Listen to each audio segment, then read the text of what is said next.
Bien, muchas gracias a Carolina y al Instituto Bolivarium por dar una pequeña charla sobre este libro, Los 8 monstruos de Monteverde, Destierro en Ceuta, dirigente de la Primera República, que primero publiqué en España y ha salido hace unos pocos meses en la editorial caraqueña, Dian Coeditor, la edición venezolana. Bien, este libro trata de los 8 monstruos, como dice, que llamó Monteverde, que él decía textualmente, dice, la persona de los 8 malvados que han llenado el mundo de horror con sus nombres y sus crímenes, o que aparentando unas virtudes que no conocen, han ejercido en toda su fuerza las pasiones más sanguinarias y bajas, y lo que han sido la primera raíz, la primera causa de las desgracias de América. Bien, evidentemente este libro trata justamente de el destierro en Ceuta de estos significados dirigentes que ahora hablaremos, significados dirigentes de la Primera República de Venezuela, y se basa en una documentación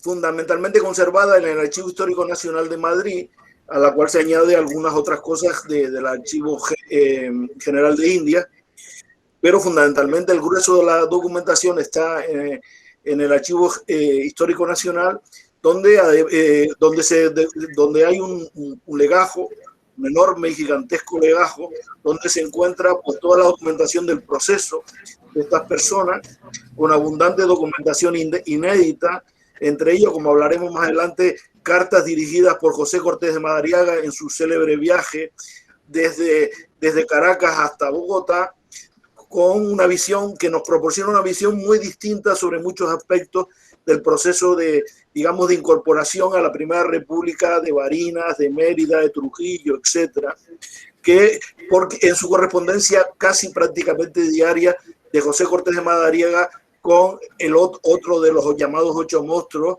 el abogado de San José de los Tiznados, Juan Germán Rossio.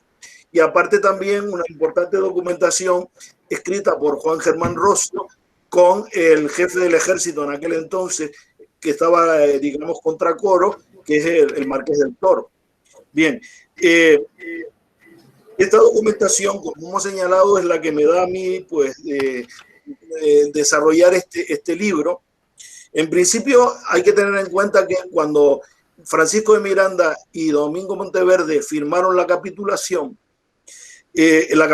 lógicamente incluía que todos los delitos hechos anteriormente a la firma de la capitulación quedaban prescritos.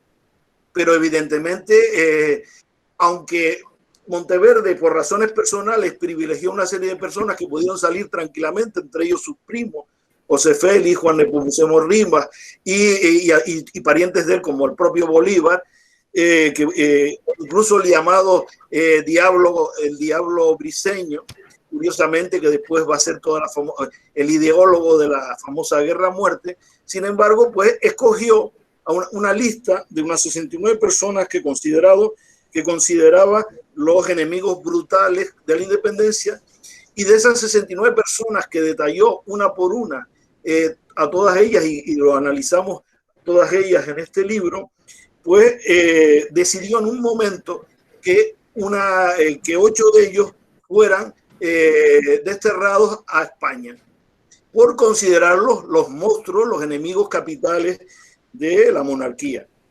En principio la lista incluía a Francisco de Miranda, obviamente conocido, a Juan Germán Rossio, incluía a cuatro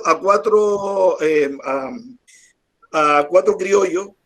Juan Germán Rossio, evidentemente ampliamente conocido, uno de los ideólogos de la Primera República, al chileno, al canónigo de la Catedral de Caracas, José Cortés de Madariaga, a un militar español, José Mírez, que se había significado por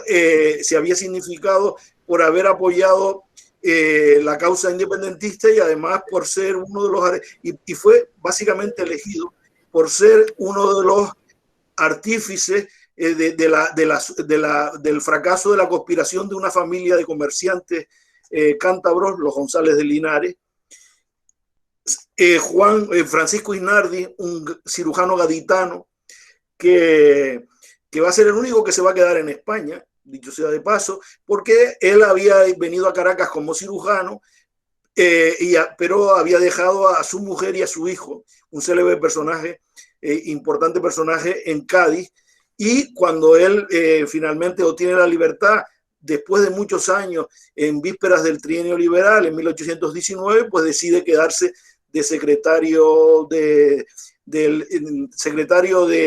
Ayuntamiento de Ceuta, escribe en un periódico liberal de allí, y etcétera, y muere en Cádiz. Se calcula que en torno a 1826, porque en septiembre de 1826 su viuda reclama pues un derecho a una paga de viudedad.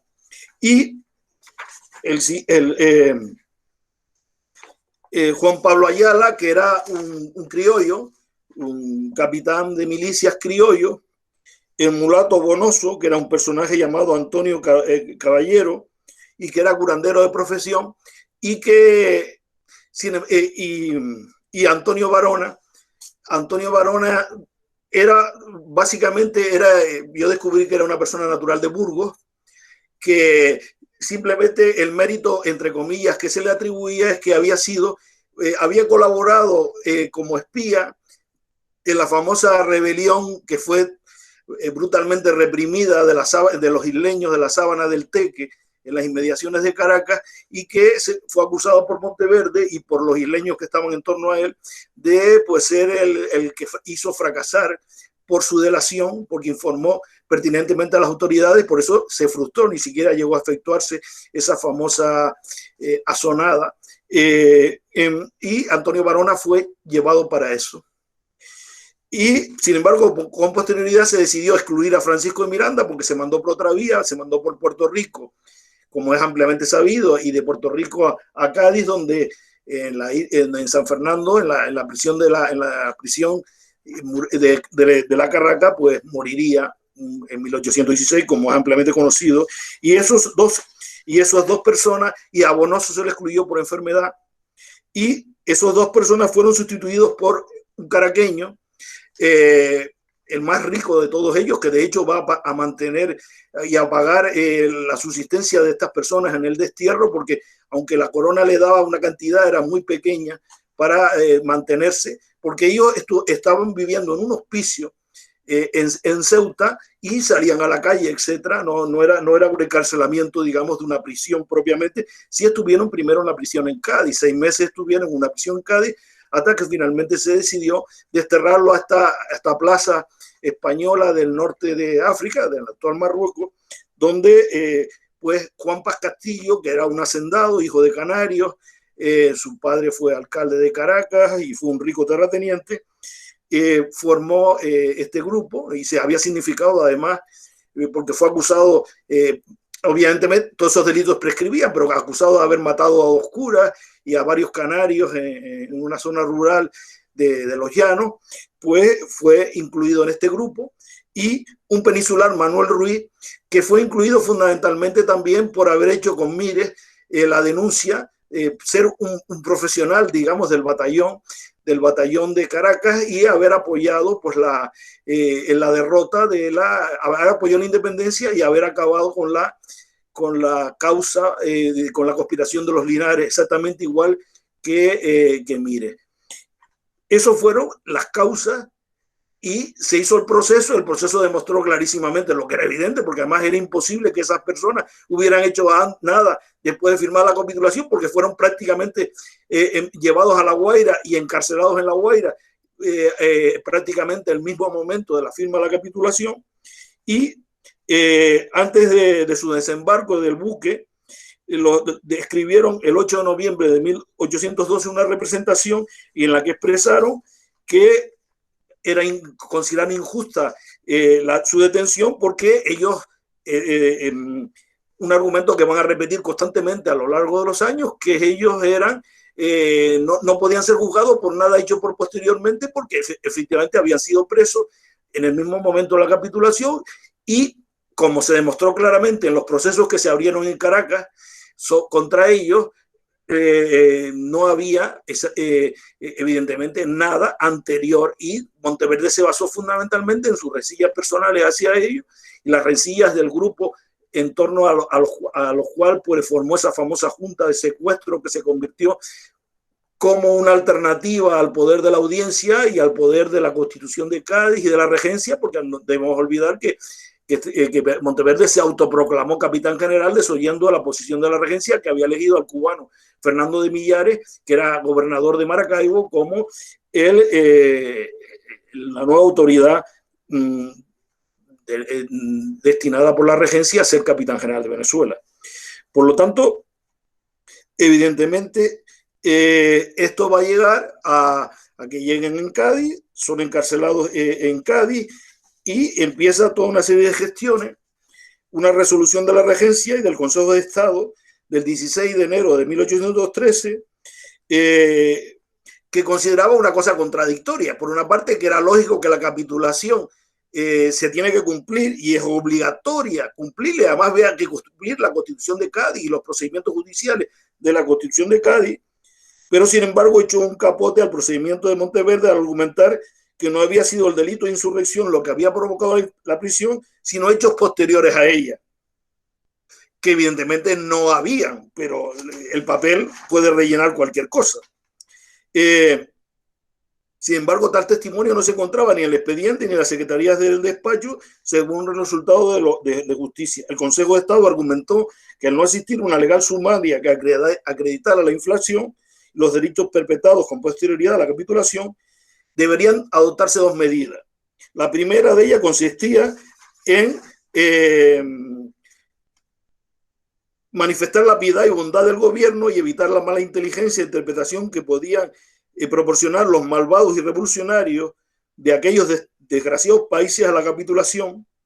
Y por otra parte, puedes hacer el proceso propiamente, que no se había hecho, porque simplemente Monteverde había hecho una carta en la cual, pues llamando los 8 monstruos, los había llevado tranquilamente para la península ibérica. Antes de su traslado a Ceuta, Francisco Guisnarte había representado desde la cárcel de Cádiz en abril de 1813 que él era un médico español, era cirujano, se había formado en el Colegio de Cirugía de Cádiz y representaba la Brigada de Artillería de Caracas y que tenía una mujer y 2 hijos pequeños en Cádiz. Suplicó la conmutación de su residencia en Ceuta por su prisión en Cádiz, pero no se le hizo caso. Otro memorial de José Cortés de Madariaga pues manifestaba que estaba preso en la cárcel pública, donde la salud pues estaba muy diezmada para él, durante los 72 días que permaneció sepultado, como él dice, en su bóveda, y desde entonces pues decidió pues reclamar que estaba en una situación muy mala, melancólica, y debía darse la libertad, y se extendía su prisión exclusivamente a los muros de la ciudad de Cádiz. Indicó además que era natural de Santiago de Chile, circunstancias que le dispersaban de observaciones más propias, dice. Todo fue en balde. El 30 de abril se embarcaron desde Cádiz a Ceuta, y el 6 de mayo el gobierno de esta plaza avisó de su arribada. Ellos van a insistir constantemente primero a la regencia y después a las Cortes de Cádiz. Este tema se va a debatir en la Corte de Cádiz, y curiosamente los diputados criollos, entre ellos los diputados venezolanos, Fermín Clemente de los Francia, y habían hablado favorables a ellos. En esto se distinguió un célebre diputado por Coahuila, José Miguel Ramos, que dijo claramente que esto es ilegal porque se había hecho sin auto y sin proceso, y que el gobierno había mandado por tiempo indefinido a Ceuta, aprobando, dice textualmente, una inquisición espantosa de delito. Por tanto, también Fermín Clemente, el diputado suplente por Caracas, que falleció en Cádiz, comenzó su disertación criticando la forma de actuar, dice, de los jefes en América, validos de la distancia y de un gran poder, que con ellos no solo sacrifican a sus habitantes, sino que preparan la ruina del Estado. Y dijo que la prisión era injusta, dice, de estos 8 desgraciados, y fueron remitidos en condiciones miserables, conducidos desnudos y con rapiña porque le quitaron todas sus posesiones y tratados como reos de alta crimen del Estado, cuando realmente eran ciudadanos españoles, por 4 son naturales de la península y 4 naturales de ultramar. Por lo tanto, era un proceso escandaloso para él. Sin embargo, se juzgó en una comisión que estuvo formada por 2 criollos por 2 peninsulares y un criollo, y el voto decisivo fue el de los peninsulares. El testimonio de un señor que después, un aragonés, José Aznares Navarro, que después fue un significado absolutista, pues dijo que no podía seguir dispensando a España, España gracias a América y Amnistía, para desistir de su empeño de independizarse por estar siempre su espíritu por la emancipación, que se haya profundamente arraigado en su corazón. Por tanto, la entereza de dignidad nacional es el único remedio y por tanto era justo este procedimiento porque el argumento es absolutamente irreal, pero lo mantuvo así, era la dignidad nacional y no podía permitirse que estas personas que realmente querían la independencia, pues se les tratase y de esa forma. El debate, como digo, finalizó y las Cortes de Cádiz tomó la decisión de que siguieran en Ceuta de forma indefinida, que se le hiciera el proceso que no se sabe cuándo llegaría y que por tanto se quedaban allí.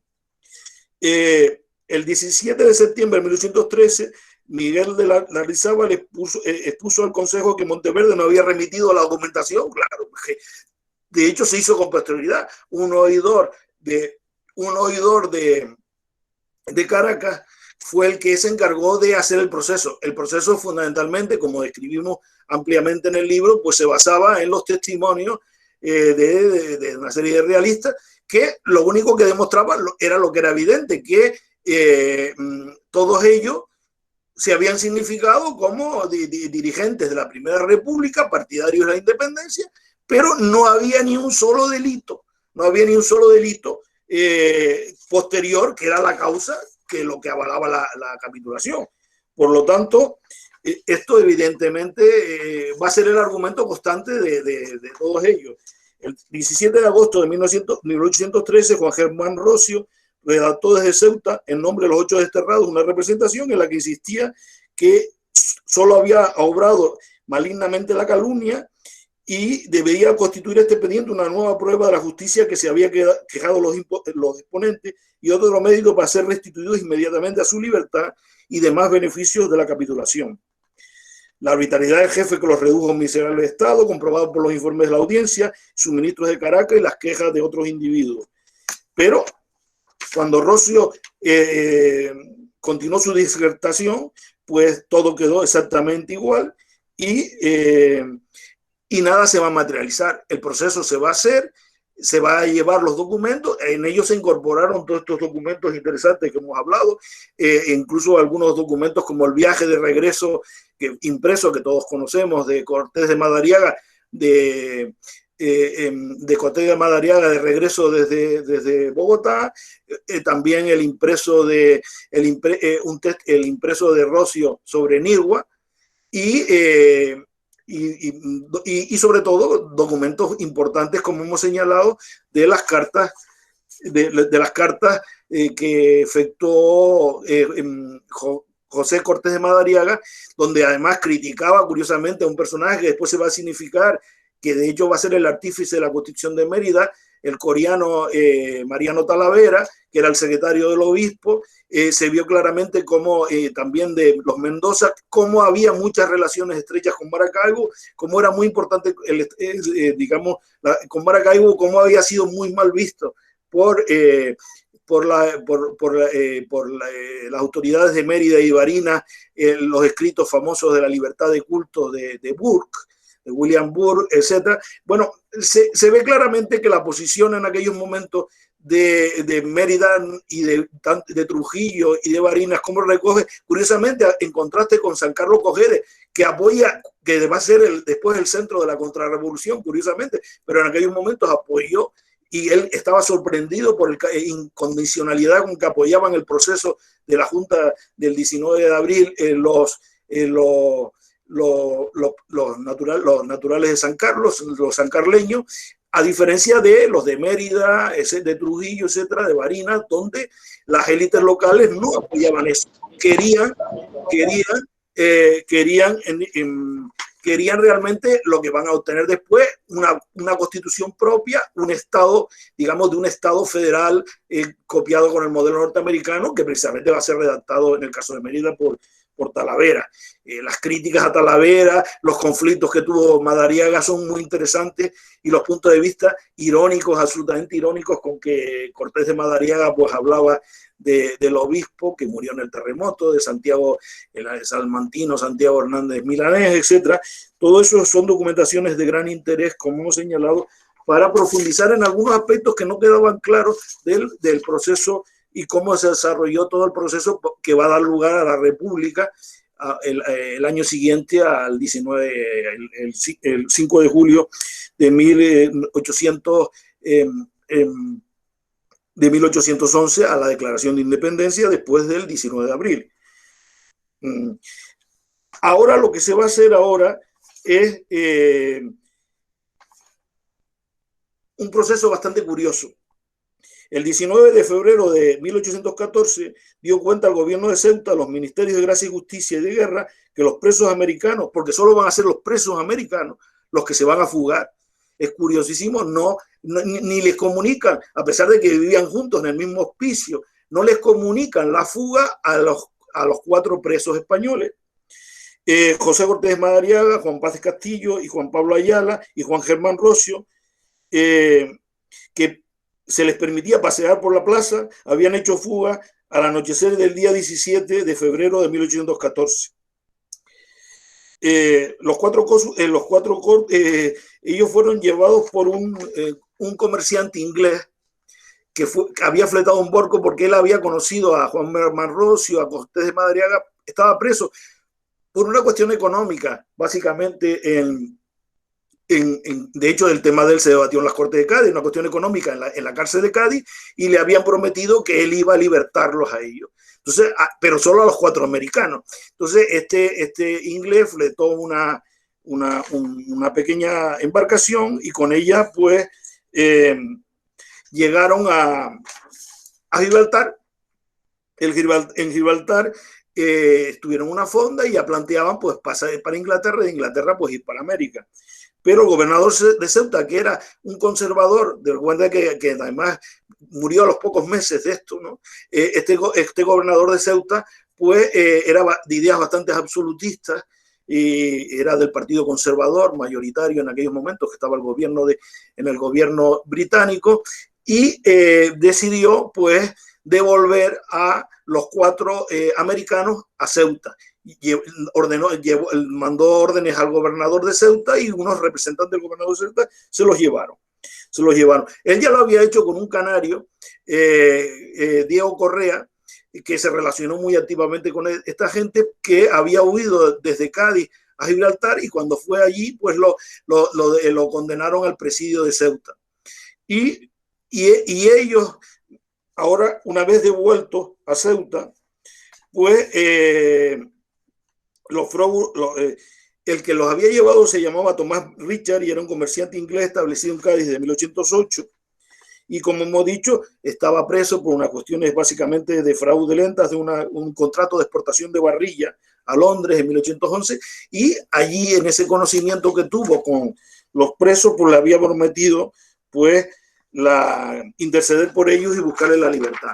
Entonces, ¿qué es lo que van a hacer estos 4 americanos que han sido devueltos a Ceuta?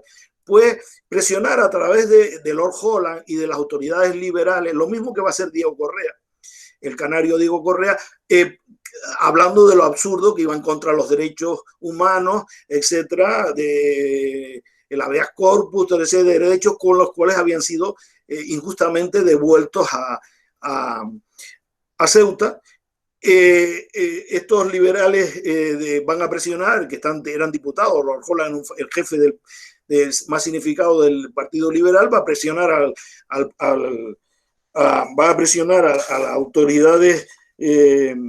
las autoridades británicas, al primer ministro, y eso va a determinar, tras una serie de gestiones, como hemos señalado, pues que el gobierno británico propusiese al gobierno español la injusticia de esa detención y la arbitrariedad de esa detención en un procedimiento, ¿no? Como hemos señalado, y efectivamente el 10 de septiembre de 1814 una real orden pues insistía al gobierno de Fernando VII que le tenían que dar la libertad, y efectivamente al desear Fernando VII acreditar su gran aprecio, como él dice, al príncipe regente de Inglaterra, que tanto interés había tomado en este asunto, había tenido que resolver que dichos sujetos se entregasen en Gibraltar a disposición de su gobierno. Los 4 desterrados lograron su traslado a las Antillas inglesas, recalando en Jamaica. Y lo mismo pasó con Diego Correa. Lo que pasa es que Diego Correa marchó a Londres y allí va a colaborar activamente en un periódico con un sobrenombre, El enemigo de los tiranos. Se conservan las cartas con Rocio, de sus relaciones con Rocio, abogando por la independencia de América en aquellos momentos desde el español constitucional. Algunos de sus artículos van a ser reproducidos por Rocio después con su seudónimo de enemigo de los tiranos en el Correo del Orinoco que él dirigió. Bien, obviamente los cuatro americanos van a América, y ya lo demás pues no voy a repetirlo porque es ampliamente conocido, ¿no? Rocio va a Estados Unidos, donde publica su más famosa obra. Todos ellos retornan. Pero ¿qué pasó con los 4 peninsulares? Con posterioridad a la fuga de los americanos, el 25 de febrero de 1814, los 4 peninsulares redactaron un escrito en el que argumentaban que habían demostrado su rectitud y sinceridad porque no se habían embarcado, no se habían fugado con los anteriores, y sostuvieron que de este hecho no habían tenido ni parte ni el menor conocimiento, al paso que su actitud confirmaba las expectativas de conformidad, decían ellos, resignación y deseo de reparar los errores de cálculo. Con ello demostraban que era la prueba más auténtica de que ellos no habían desertado, que seguían siendo fieles a España y que querían que su inocencia se demostrara. Con el argumento de siempre, evidentemente que era injusto el proceso, que ellos no habían delinquido en absoluto y eran fieles españoles inocentes, y por tanto, y de esta forma querían distanciarse de los criollos y dejar claro que no se habían escapado ni habían sido cómplices de ellos. Sin embargo, la callada por respuesta. Desde 1814 saben ustedes que gobernaba en España Fernando VII como monarca absoluto, había abolido la Constitución de Cádiz, y de los 4 peninsulares que permanecieron en Ceuta, el único que se fugó fue José Mire. Sabemos que después se incorporó al bando independentista y intervino en una serie de batallas como coronel, comandante del escuadrón de Guías de Apure, vencedor en la batalla de La Plata de 1820 de Pitayo, y segundo jefe de la de Quito, etcétera. Siguió, digamos, colaborando con la causa independentista, y fue el único que se fugó. Una misiva de Ángel Isnardi. Ángel Isnardi fue un personaje muy interesante, era el hijo de Francisco de Isnardi, escrita en Madrid el 4 de noviembre de 1819, exponía que su padre, el cirujano, el célebre director de la Gaceta de Caracas y secretario del Congreso de la Independencia, exponía que se hallaba expreso en la espera de recepción de documentos que en tan dilatado tiempo no se habían recibido de Caracas ni se van a recibir, porque evidentemente no había ninguna causa por la cual ellos habían delinquido con posterioridad a la capitulación.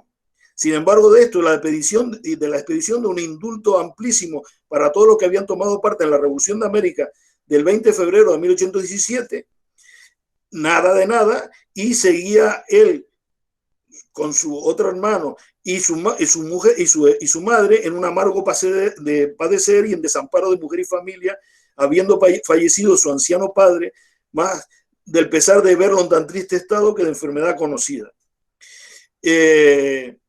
Francisco Isnardi también insistió en justificar su desengaño. Tenía que justificar que él no era, que se había equivocado por haber apoyado la independencia, que fue una quimera de ambición y una blasfemia al orgullo, los típicos argumentos para un poco incidir en una causa que era absurda, pero que evidentemente trataba de ablandar a las autoridades. Para él, que la España y la América pudieran sacar de ese engaño toda la utilidad que pudieran, parecía evidente, y pedía que fuera recluido en el Colegio de Medicina, donde él había estudiado, dice, lo más propio para el retiro y la tranquilidad que necesitaba su agitado espíritu. Finalmente, el fiscal de Perú del Consejo de India dictaminó el 9 de abril de 1819 que en vista de las solicitudes de Isnardi y del otro militar español que quedaba, Manuel Ruiz, no había venido ninguna información reiterada de Caracas, por lo tanto era totalmente absurdo. Además, había llegado documentación del capitán general Salvador Mojó de 1 y 23 de diciembre del 15, que habían dado motivo a que volviese otro expediente a la vista, porque nada, no era viable nada de eso, porque no, estaba basado en un argumento absurdo.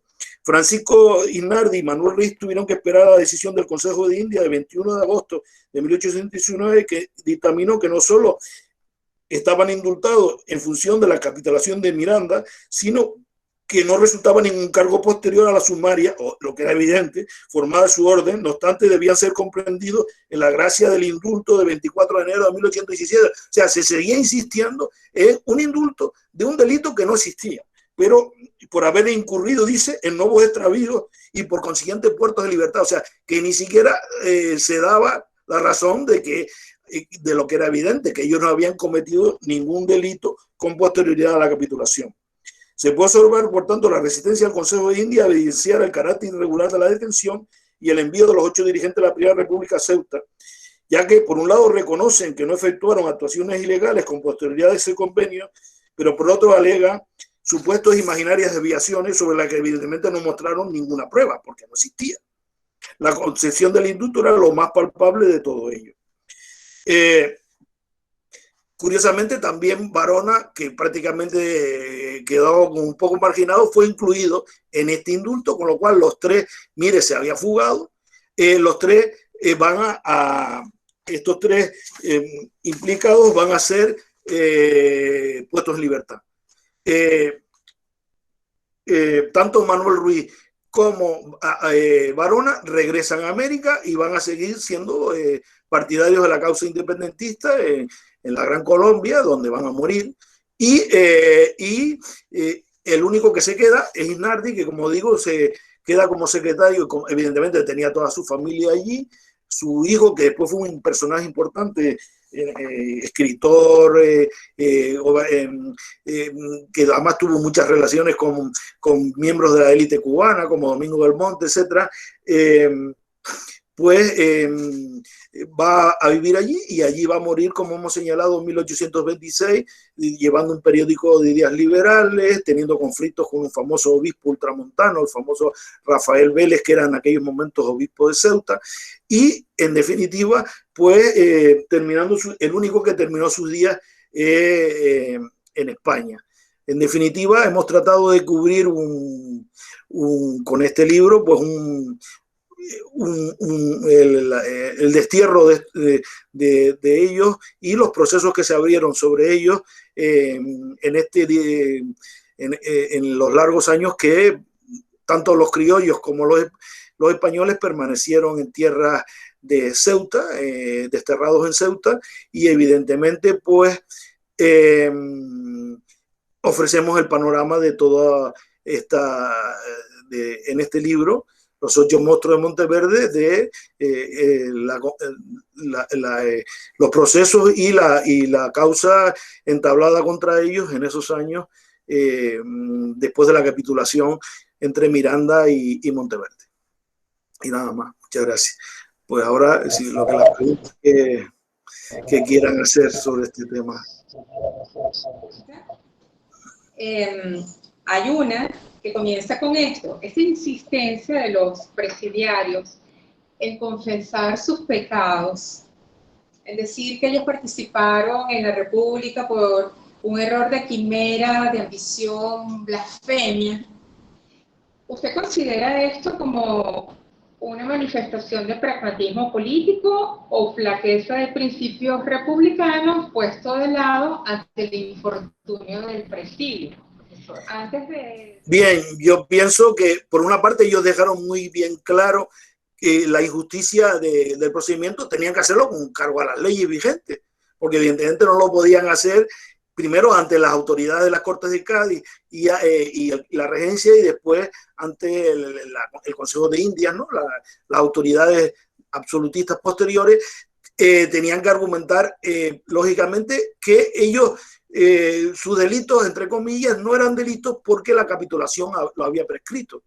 Y por tanto, y necesitaba para los delitos posteriores que no existían un justo proceso. Incluso alegaban de que no era solo un proceso por el régimen liberal de la Corte de Cádiz, sino por las propias legislación anterior vigente en la Corona de Castilla. Por lo tanto, ese es su argumento. Claro que en algún momento pues que utilizaran eso es también normal porque ellos nunca negaron lo que habían hecho, aunque algunos de ellos pues dijeron pues un poco sobre todo cuando ya el caso de Isnardi, que ya estaba pues ya bastantes años, porque hay que tener en cuenta que desde 1812 hasta 1819 estuvieron desterrados ahí, porque los 4 españoles fueron los que se quedaron mucho más tiempo. Entonces yo creo que en ese sentido pues son lógicas procesales. Yo no creo que fuera un procedimiento, vamos a decir así, sino el típico procedimiento pragmático, naturalmente, porque ellos querían la libertad. Y cómo convencer a las autoridades, que además, es que en el debate además que se ve en las Cortes de Cádiz, los argumentos son absolutamente peregrinos de los diputados peninsulares para argumentar lo que era evidente, ¿no? O sea, el argumento por el cual fueron las Cortes de Cádiz no actuaron en defensa de ellos como tenían la obligación, era simplemente que los americanos estaban ya pervertidos para la independencia y no valía ningún tipo de amnistía. O sea que la argumentación del poder nunca fue una argumentación convincente, sino que incluso en el momento que les dan la libertad, como vimos en el tema de los españoles, se les da un indulto, pero se reconoce que han hecho cosas perversas que no se sabe cuáles son con posterioridad a la capitulación. O sea, es absolutamente kafkiano, vamos a decir así, todo el procedimiento. Por eso yo no creo que fuera una cosa humillante, sino una cosa lógica por unas personas que estaban, además, caso de Isnardi, que tenía, aunque evidentemente él había dejado a su mujer y a sus hijos cuando fue a Caracas y no los llevó para Caracas, como hubiera sido lo lógico, pues quería pasar sus últimos días con su padre, como él dice, que su padre incluso interviene, Juan Isnardi, como testigo, avalándolo, etcétera, pues quería pues la libertad, como es lógico. Muchas gracias, profesor. Vamos a escuchar la pregunta de Diana Leal. Adelante, Diana. Hola, ¿sí me escuchan? Sí, sí. Perfectamente. Estoy desde el correo de mi esposa, disculpen. Yo soy David Petit de la Pontificia Universidad Católica de Chile. Ya yo he tenido alguna comunicación con el profesor previamente por su libro y que se relaciona con mi tema de tesis. Tengo una pregunta concreta en cuanto a varias cosas que se relacionan con la liberación de los reos. Es que en 1830 encontré una documentación dirigida a Francisco de Paula Santander, de un señor llamado Charles Reston, quien dice y afirma que él fue el que contrató a Thomas Richards y pide el resarcimiento de una cantidad aproximada de $1.500, entre otros gastos. La documentación está en exactamente... está en la fundación, sí, están en los tomos sobre la documentación de Francisco de Paula Santander. Pero ese no es solo, mi pregunta para el profesor es si él en su estudio, él se topó con este nombre, con Charles Reston, si él realmente fue el que contrató a Thomas Richard. Y hay otra pregunta que me surge. Hay un libro que debe conocer muy bien el profesor, que es el de Edmundo Heredia, famoso libro sobre la creación de esta república que se inventó Cortés de Madariaga sobre Buenos Aires y Chile. Y allí Edmundo Heredia cita a otro señor llamado William Walton. Supuestamente William Walton es quien hace las veces para tratar de que ellos escapen. Entonces, no sé si él se ha topado con estos nombres, si conoce a Reston o si conoce a este supuesto William Walton, porque el único que lo cita es Edmundo Heredia. En el caso de Reston, lo encontré en estos papeles de Santander, donde está pidiendo el resarcimiento de esta cantidad de dinero, donde dicen que ellos incluso, cito por acá, que ellos firmaron el documento donde ellos tenían que pagarle este préstamo, porque fue a modo de préstamo. Básicamente es esa mi duda. Muchísimas gracias. Bien, bueno, sobre la documentación no ofrece ningún, este señor que usted cita no lo nombra, y en todo momento el que habla es él, y las declaraciones que hay es de él, y que él lo había conocido porque habían tenido en la cárcel, los había conocido a ellos en la cárcel de Cádiz y decidieron eso. Que él haya puesto alguna para pagarle el viaje, eso no lo sabe, no lo sé. Desde luego, el William Walton sí es ampliamente conocido porque además escribió un libro sobre Santo Domingo, la ocupación. Él era partidario digamos, de la causa española. Se relacionó con otro personaje que he citado, con el cual tuvo cartas y correspondencia, que fue Diego Correa, pero yo no creo que en el caso concreto de esto haya jugado ningún papel, ¿no? Yo trato de él en el libro, un libro que escribí, Liberalismo, Masonería entre Europa y América, Diego Correa, las relaciones que tuvo, la correspondencia que tuvo con Diego Correa, este canario que estuvo preso en Ceuta junto con ellos, pero más bien Walton se había significado por la continuidad, por eso escribió en Santo Domingo, que en aquellos momentos, como ustedes recordarán, pues la España boba estaba gobernada por un gobierno españolista, después de que España lo había regalado a la República Dominicana por el Tratado de Basilea a Francia, ¿no? Y había un gobernador francés, como es ampliamente conocido. O sea, que no, en ese sentido, pues no creo que Walton tuviera nada que ver. Lo otro puede ser que le haya financiado y él reclamara el haberle hecho, pues, un préstamo. Pero no tengo desde luego, en todo el expediente, hay un expediente entero de más de 200 páginas de manuscritas sobre digamos, el proceso de detención y del viaje y los interrogatorios que se dieron. También, por ejemplo, Juan Paz Castillo, que financió por una ayuda que le dio su madre, hay unas cartas de ella, también reclamó dinero con posterioridad para los costos del mantenimiento de los demás, y hubo también un pleito judicial con posterioridad, que eso está en el archivo de la Gran Colombia, ha sido publicado también. Pero sobre el caso no, probablemente lo que se trataría en tal caso, si es verdad, es de un préstamo, pero simplemente que le habría financiado, pues, los gastos que evidentemente tuvo que emprender para llevar la boleta desde Cádiz a Ceuta y de Ceuta a Gibraltar. Gracias, Manuel. Vamos a escuchar una intervención de la profesora Carol Leal, profesora titular de la Universidad Simón Bolívar, exdirectora del Bolivarium, miembro de la Academia Nacional de la Historia. Buenos días, Carol. Adelante. Profesor Manuel Hernández, ¿qué tal? Quien nos ha enriquecido tanto con sus trabajos sobre los canarios en Venezuela y tiempo sin verlo. No, lo que quería era hacer una pequeña aclaratoria sobre la intervención de David. Bueno, dos cosas. La primera es esa, la de David Petit. William Walton es un personaje muy conocido, cuya obra que publica y muy polémico, porque además trata de intervenir justamente entre las disensiones que tiene América con España y los errores de la política española con respecto a América.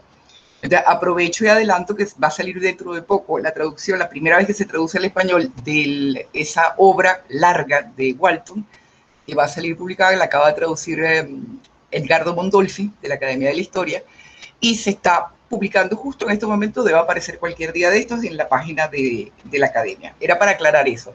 En esa obra, que ya yo tuve la oportunidad de leer, en esa obra no aparece el nombre de esta persona que está preguntando David. Y lo segundo, con respecto al profesor Hernández, sí le quiero hacer una pregunta. Si entendí bien, dentro de la numerosa documentación que usted estuvo examinando, creo que señaló que había críticas de alguna parte de las élites, tanto trujillanas como merideñas, con respecto al proyecto de Caracas.